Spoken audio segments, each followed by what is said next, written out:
Alors, avant qu'on entre dans la programmation et tout ça avec Sylvie, j'aimerais ça que tu nous rappelles le mandat de la formation.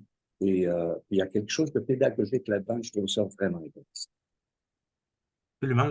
L'OF, depuis les débuts, on s'est toujours un petit peu penché sur le besoin du jeune musicien d'orchestre, à avoir une étape entre l'université, le conservatoire et puis la vie professionnelle, et puis de venir vivre une expérience qui est vraiment collée puis proche sur le milieu professionnel. C'est-à-dire où est-ce qu'on répète les choses quand même proches du concert, où est-ce qu'il y a plusieurs programmes, des solistes en rotation, du répertoire qui tourne beaucoup. Donc vraiment, la mission de l'OF s'est détaillée évidemment pendant les 20 dernières années. C'est devenu un petit peu un genre de club école de la musique orchestrale, si on veut. On a des jeunes qui viennent un peu partout sur la planète, vivre ça en francophonie.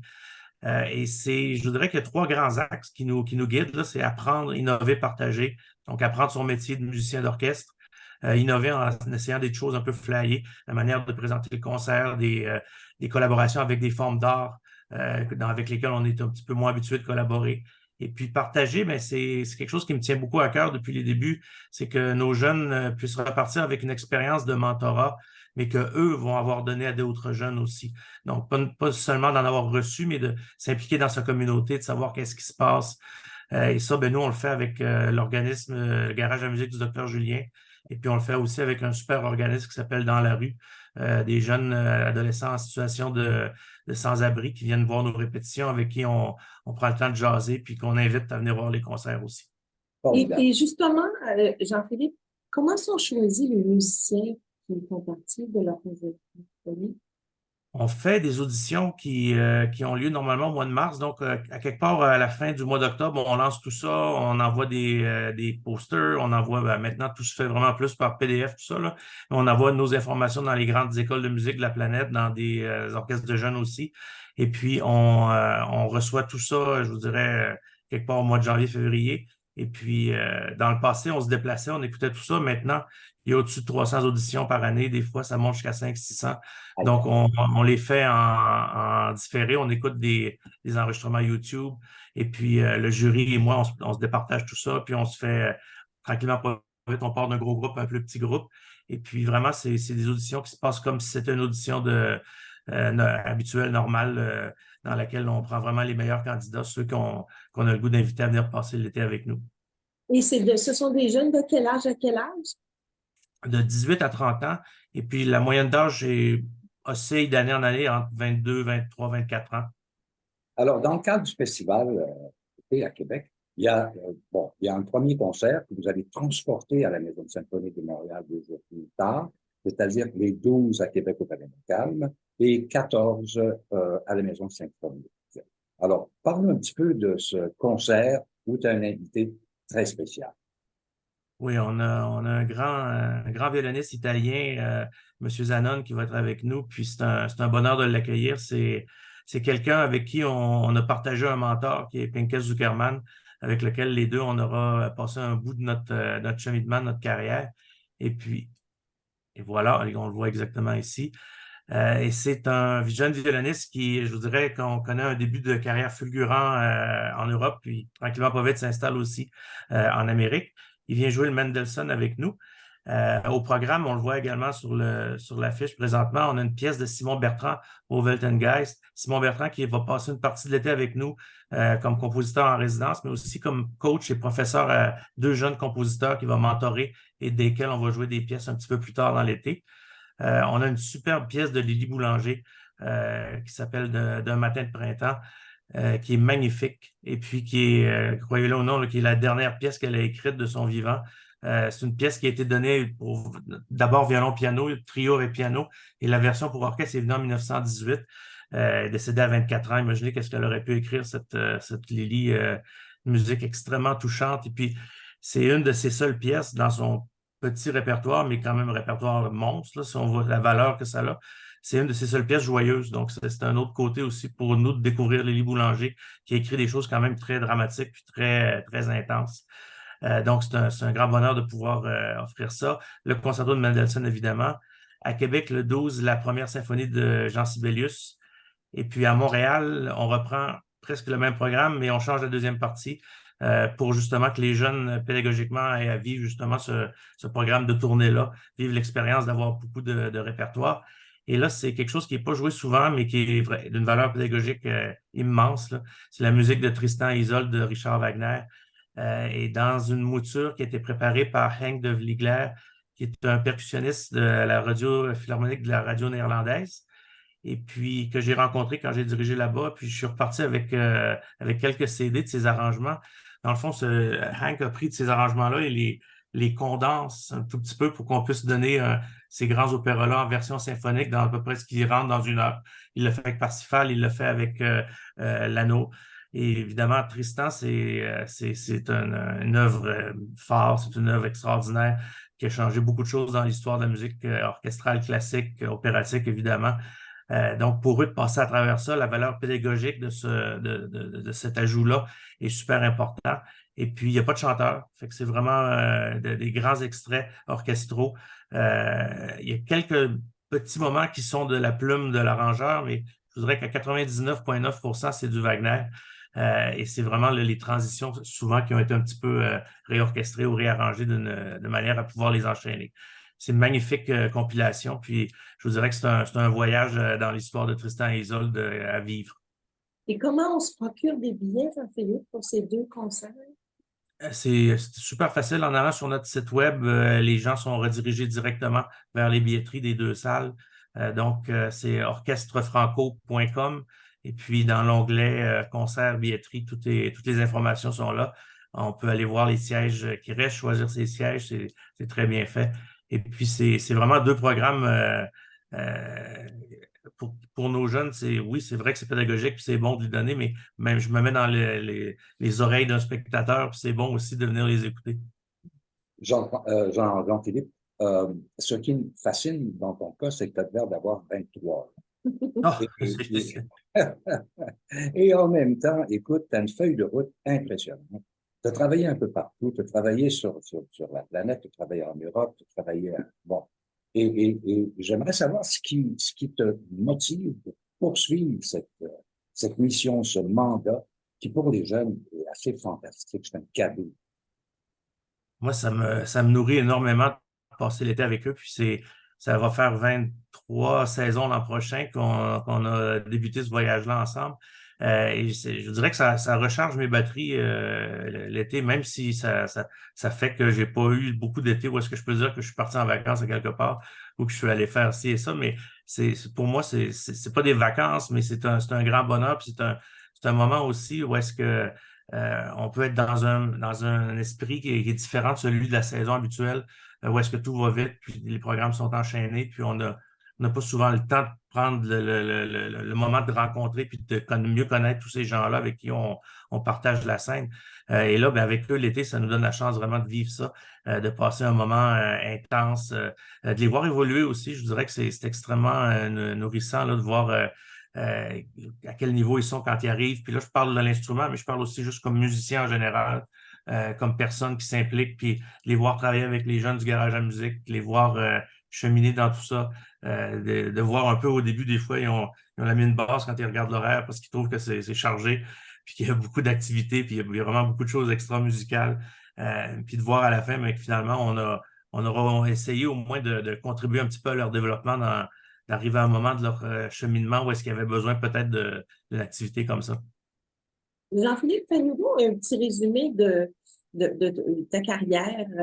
Là, maintenant, ça va super bien, mais tu es instrumentiste. Un altiste, hein? Oui, altiste, puis j'essaie de jouer un petit peu à tous les jours, là. C'est quelque chose pour moi qui serait difficile à mettre de côté parce que le contact physique avec le son est trop important.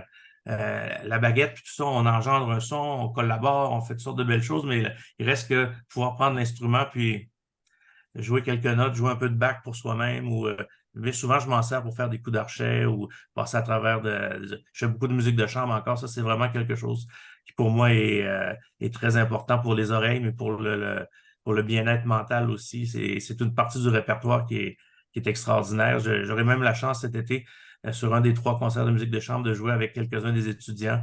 Et puis ça va être une super belle expérience aussi. J'ai déjà très hâte. Donc, c'est certain que pour moi, l'instrument garde une place assez importante parce que tout a commencé là. Tout est parti de vous savez, quand on est altiste aussi à l'orchestre, on est assis en plein milieu ou presque en plein milieu de l'orchestre. Donc, on a cette chance-là d'avoir les oreilles aiguisées au voix intérieur de l'orchestre, de savoir un peu, d'écouter, on entend les bois à l'arrière, on a les violons à droite, on a les cellos basses qui sont vers notre gauche, mais on est bien placé pour développer une tête de chef d'orchestre. Je dirais, c'est un beau spot dans l'orchestre. Compte tenu de la dimension pédagogique de ton orchestre, est-ce que les premières chaises sont des profs? Non, tout le monde tous les participants à la première chaise sont des étudiants, des stagiaires chez nous. Ils vont le faire en rotation.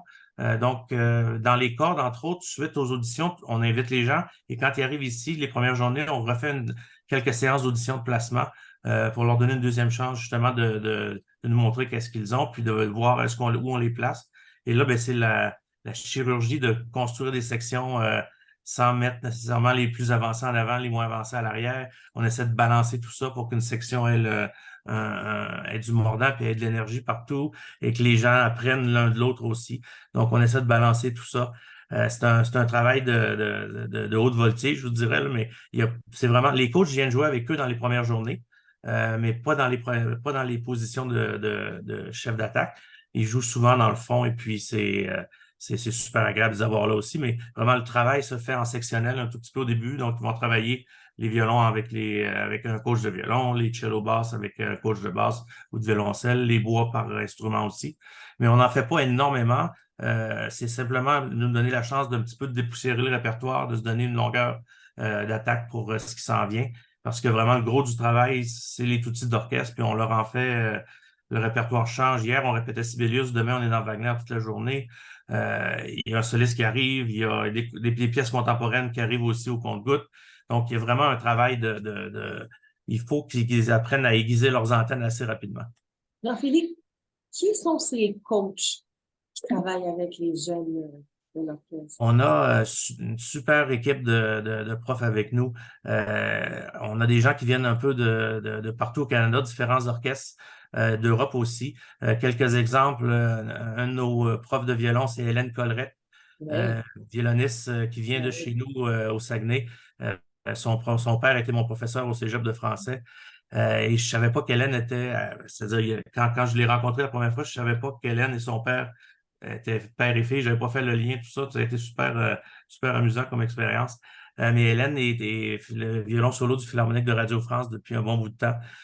Donc, elle passe avec nous presque 2 semaines complètes à travailler avec les jeunes en sectionnel, après ensuite à venir s'asseoir dans les tutsis, soit jouer ou soit écouter. On a aussi dans les violons Robert Uchida, qui est violon solo de l'Orchestre symphonique d'Edmonton. On a eu des gens de l'OSM qui sont venus cette année coacher aussi, de l'Orchestre métropolitain, de l'Orchestre du Centre national des arts à Ottawa. Dans les années qu'on a fait COVID en ligne, c'était encore plus éparpillé vu que les choses étaient à distance. On a eu des gens d'orchestre américains qui sont venus enseigner aussi, l'Orchestre symphonique de Toronto. Donc, on essaie de leur donner des maîtres ou des coachs qui viennent d'un peu partout. Comme ça leur fait encore plus de visions différentes ou de manières d'approcher leur art, puis de rencontrer ces gens-là. Je pense que ça peut être bon pour eux aussi plus tard dans la carrière quand même d'avoir fait ces liens-là. Alors, Mais ces jeunes qui arrivent d'un peu partout doivent être logés. De quelle façon? C'est quoi la logistique derrière? C'est une grosse logistique. Puis on a déjà dans le passé été en charge de les loger, de louer des résidences ou des hôtels, des appartements, peu importe. Et puis, il y a quelques années, ils nous ont demandé de leur remettre un per diem qui couvrirait ça et qu'eux-mêmes allaient se mettre entre eux pour créer des liens puis se louer des appartements à 3, 4. Et c'est beaucoup plus facile pour nous aussi, là. Et pour eux, ben, c'était plus facile de créer les groupes qui voulaient, avec les amis, qui voulaient rester ensemble, tout ça. Donc, ils reçoivent, en plus de la bourse qu'ils ont quand ils viennent chez nous, il y a un per diem pour les aider avec le logement puis l'hébergement. On a des pages Facebook qui débutent dès le mois de février, dès qu'ils sont acceptés. Et là, ils peuvent se parler. Moi, j'ai envie de rester avec un tel ou je veux rester sur le plateau. Il y en a qui commencent ils peuvent revenir 3 fois chez nous. Donc, il y en a qui sont déjà à leur deuxième ou troisième présence. Donc, ils connaissent un peu plus Montréal. Ils ont le goût de rester dans un nouveau quartier cette année-là. Ça leur donne la chance un petit peu aussi là, d'être un peu plus maître de leur hébergement. Il faut parler aussi de ces deux concerts au mois de juillet, les 24 et 26 juillet. Oui, deux concerts à la salle Pierre-Mercure à Montréal.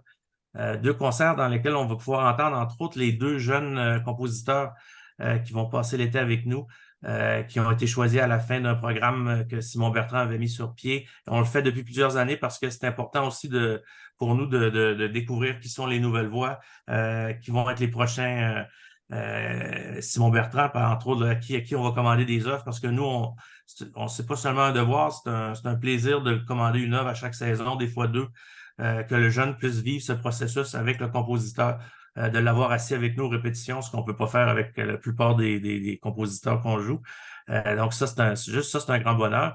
On a des gens aussi qui vont jouer avec nous, des solistes de saison qui avaient été annulés à cause du COVID. Donc, des gens qui sont des habitués de l'OF, Jimmy Brière, qui va venir jouer un concerto écrit pour lui, pour piano par Giancarlo Scalia, qui était dû à l'été 2020, malheureusement, qu'on n'a pas pu reprendre, mais qu'on a envie de faire cette année. Et un autre soliste du COVID avec qui on avait vraiment le goût de travailler, c'est Mathieu Godet, qui va venir jouer le premier concerto de Brahms avec l'orchestre. Donc, c'est deux concerts vraiment axés autour des gens de l'Académie, des jeunes compositeurs, et puis de répertoire encore là qui est super agréable à écouter pour le public. Entre autres, là, j'ai parlé du premier concerto de Brahms. Il y aura aussi la Mort et Transfiguration de Richard Strauss pour terminer tout ça cet été. Donc, c'est du beau répertoire, des bons concerts, puis c'est la chance pour le public de venir découvrir deux jeunes compositeurs de demain. Dis-moi, Jean-Philippe, je rappelle que les concerts auront lieu au Palais Montcalm le 12 et à Montréal, vous vous en venez 2 jours plus tard, le 14, à la Maison Symphonique. On a parlé des programmes. Moi, en terminant, je vais me servir d'un autre bleuet bionique, mais cette fois sur la scène de la musique classique. Et ça, c'est une nouvelle tellement rafraîchissante. Poursuis ton beau travail, Jean-Philippe, et bon festival d'été. Merci. Merci beaucoup. Merci à vous deux.